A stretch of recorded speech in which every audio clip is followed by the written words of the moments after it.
அருமை தமிழர்களே, சிவக்குமாரின் அன்பான வணக்கங்கள். இன்றைக்கி நிறைய பேர் அலுவலகங்களுக்கு போய் நம்முடைய இளைய தலைமுறை லட்சக்கணக்கில் சம்பாதிக்கிறாங்க. அவங்களுக்கு ₹1 1,00,000 அப்படின்றதெல்லாம் சர்வசாதாரணமாக இருக்குது. ஆனால் இதுக்கு இதே அளவுக்கு இணையாக அவங்களுக்கான அந்த வேலை பளு அப்படின்றதும் அதிகமாகிடுச்சு. அது இயல்பு தான். சும்மாவா கொடுப்பான் 1,00,000 80,000 90,000லாம்? அந்த அளவுக்கு புழிஞ்சு ஒர்க்கை எக்ஸ்ட்ராக்ட் பண்ணுறதுன்றதும் அதிகமாகிடுச்சு. ஏன்னா நம்ம பிள்ளைங்கள்லாம் சர்வதேச அளவில் டீலிங் வச்சுருக்கிறாங்க. எனக்கு சிங்கப்பூர் கான்ட்ராக்ட் வந்திருக்கு அப்படின்றான், யூஎஸ் கான்ட்ராக்ட் வந்துருச்சு, எனக்கு ஜெர்மனியிலிருந்து கூப்பிடுறாங்கப்பா, ஆஃப் ஷோருப்பா, என்னென்னமோ சொல்கிறாங்க.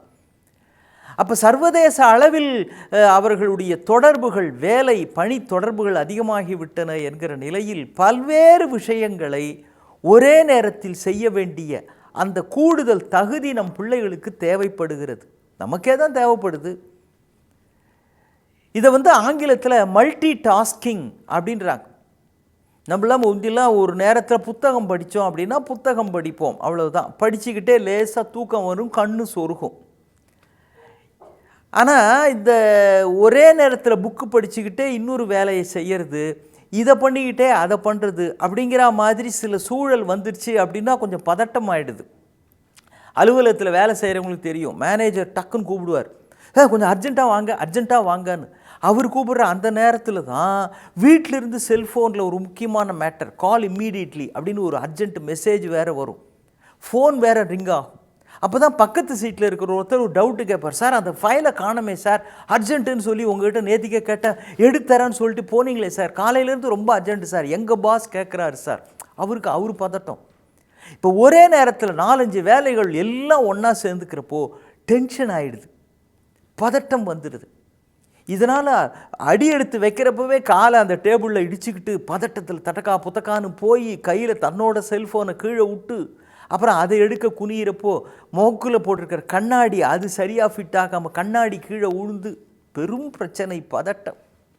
பதற்றம் அப்படின்றது தான் வார்த்தை, அதுவே பதட்டம் அப்படின்னு மாறி போச்சு பாருங்கள் டென்ஷனில். இது இயல்பு தான். ஆனால் இந்த மல்டி டாஸ்கிங் அப்படின்ற தகுதி நம்ம எல்லாருக்குமே இன்றைக்கி தேவைப்படுது. இதை பெரியவங்க ஏற்கனவே சொல்லி வச்சுருக்கிறாங்க. ராஜா ஒருத்தன் வேட்டையாடுறதுக்காக போயிருக்கிறான், வழி மாறி போச்சு. அங்கே ஒரு சின்ன கிராமம் ஒன்று, இரவு தங்கலாமான்னு ஒரு வீட்டில் போய் அங்கே கேட்டிருக்கிறான். வந்தவங்களுக்கு ராஜா தான் வந்திருக்கிறாருன்னு தெரில, அதனால் என்னங்க படுத்துங்க, வழிபோக்கர் திண்ணையில் படுத்துங்க அப்படின்னு அங்கே பெரியவர் ஒருத்தர் சொல்கிறார். அவர் திண்ணையில் படுத்துட்டார்.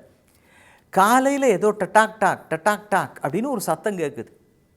ஒரு கண்ணை திறந்து உள்ளே போய் பார்த்தா அந்த பெரியவர் நூற்பு வேலை செஞ்சுக்கிட்டு இருக்கிறார். செஞ்சுக்கிட்டு பக்கத்தில் ஒரு கயிறு ஒன்று இருக்குது. ராஜா பார்க்குறாரு, என்னங்க கயிறு ஒன்று இருக்குது? அது ஒன்றும் இல்லைங்க, அடுத்த ரூமில் தொட்டிலில் குழந்தை தூங்குது, அது அம்மாக்காரி விடிகாலம்பரே எழுந்திரிச்சு அவள் ஏதோ வயல் வேலைன்ட்டு அவள் போயிட்டா, அதனால் அந்த தொட்டிலில் குழந்தை அப்பப்போ கண்ணு முடிச்சு அழுவுங்க, அந்த படுத்துருக்கிற அந்த தூளி இருக்குதுங்களே அதை லேசாக ஆட்டி விடணும், நாம் தான் இங்கே வேலையாக இருக்கிறோமே, அதனால் அதோ இந்த கயிறு அப்படி இழுத்தனா இந்த கயிறு தூளியில் கட்டியிருக்குது, அந்த தொட்டில் லேசாக அப்படி இப்படி ஆடும், குழந்தை தூங்கிருங்க அப்படின்னு அப்படி சொல்லிக்கிட்டே அந்த கயிறை இழுக்கிறாரு. இப்போ உள்ளுக்குள்ளே அழுதுகிட்டு இருந்த குழந்தை அந்த அழுகை சத்தம் நின்றுருச்சு. இந்த பக்கம் கழி ஒன்று வச்சுருக்கிறார், ஒரு கழி. பெரியவரே, அந்த கழி எதுக்காக வச்சுருக்கிறீங்க? அது ஒன்றும் இல்லைங்க, காலை நேரம் பாருங்கள், வெளியில் சில தானியங்கள்லாம் கொஞ்சம் உணர்த்தி வச்சுருக்கிறேங்க, வெயில் வரப்போரில்ல, இந்த இளம் வெயிலில் தான் அந்த தானியங்கள்லாம் காயணுங்க, அதுக்காக தான் போட்டு வச்சுருக்கிறேன். ரொம்ப உச்சி வேளையில் அது காயக்கூடாது, அந்த மாதிரி ஒரு அபூர்வமான வகைங்க அது. ஆனால் இதை கொத்துறதுக்குன்னே காலையில் பாருங்கள் இந்த காக்கா குருவி சில பறவைகள்லாம் வருது, அதுங்களை விரட்டுறதுக்கு இந்த கழி எடுத்து கொஞ்சம் அப்படி ஒரு தட்டுனா அதுங்க போயிருதும் அப்படின்னு தட்டி காமிச்சாரு. அப்போ டிங் அப்படின்னு ஒரு பெல் அடிக்கிற சத்தம். பெல்லு எங்கே அதில் அடிக்குது அப்படின்னு பார்த்தா அவர் இடுப்பில் ஒரு கயிறு ஒன்று கட்டி அதில் ஒரு மணி தொங்குது. இது எதுக்குங்க இந்த மணியை கட்டி வச்சுருக்கிறீங்க? அதுங்க இங்கே எலி தொந்தரவு அதிகமாக இருக்குது, அது அங்கேயும் இங்கேயும் ஓடுது. அது என்னமோ இந்த மணி சத்தத்தை கேட்டால் அந்த எலியெல்லாம் ஓடிடுது. நான் அது மாதிரி வழி ஒன்று கண்டுபிடிச்சிருக்கிறேன், அது இந்த பக்கம் வர எலிக்கு அது வழக்கம் போல் இருக்குதுங்க. மணி சத்தத்தை கேட்டால் அதுங்க செதறி அடித்து ஓடிடுது, இந்த பக்கம் வருது இல்லை, அதுக்கு தான் இந்த மணியை கட்டி வச்சுருக்கிற. என்ன பண்ணுறது அப்படின்னு இந்த பக்கம் கயிறை இழுக்கிறாரு, கழியால் ஒரு தடவை தட்டுறாரு, டிங்குன்னு மணி வேறு அடிக்குது. இதெல்லாம் போதாதுன்னு வீட்டு ஜன்னல் வழியாக வெளியில் சில பசங்க ஐயா சொல்லுங்கள் சொல்லுங்கள் அப்படின்னு அந்த பசங்க கேட்குறாங்க. அவங்க யாருங்க குட்டி பசங்க? ஒன்றுமில்ல, கை தான் நூற்பு வேலை பண்ணிக்கிட்டு இருக்குது, நமக்கு வாய் சும்மா தானங்க இருக்குது.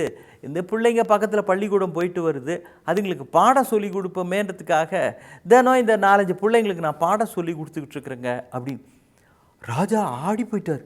என்னடா இது, ஒரு கிராமத்தில் ஒரு பெரியவர் அவரே இவ்வளவு வேலைகளை ஒரே நேரத்தில் பார்த்துக்கிட்டு இருக்கிறாரு அப்படின்னா, இப்படிப்பட்ட ஒருத்தர் தான் நமக்கு துணையாக இருந்தால் நம்முடைய நிர்வாகத்துக்கு எவ்வளோ வசதியாக இருக்கும் அப்படின்னு. பெரியவரே, நீங்கள் உடனடியாக நாளைக்கு நம்மளை வந்து அரண்மனையில் இதை கொடுங்க, அப்புறம் நடக்கிறத பாருங்கன்ட்டு இவர் போயிட்டார். வந்தவருக்கு ராஜா தான் வந்திருக்கிறாருன்னு தெரியல. யாரோ ஒருத்தவங்க சொல்கிறாங்க ஏதோ பெரிய இடம் போல இருக்குது, அரண்மனையிலேருந்து கூப்பிடுறாரு போல இருக்குது அப்படின்னு. மறுநாள் போனார்.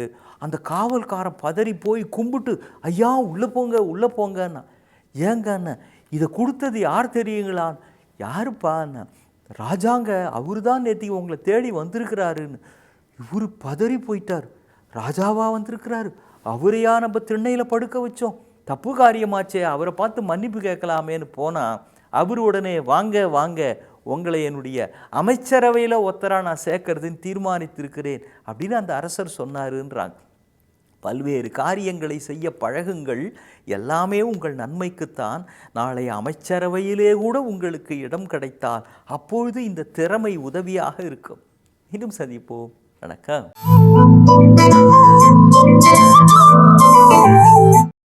இன்னும் பல வீடியோக்களை காண சன் லைஃப் சேனலை சப்ஸ்கிரைப் பண்ணுங்க.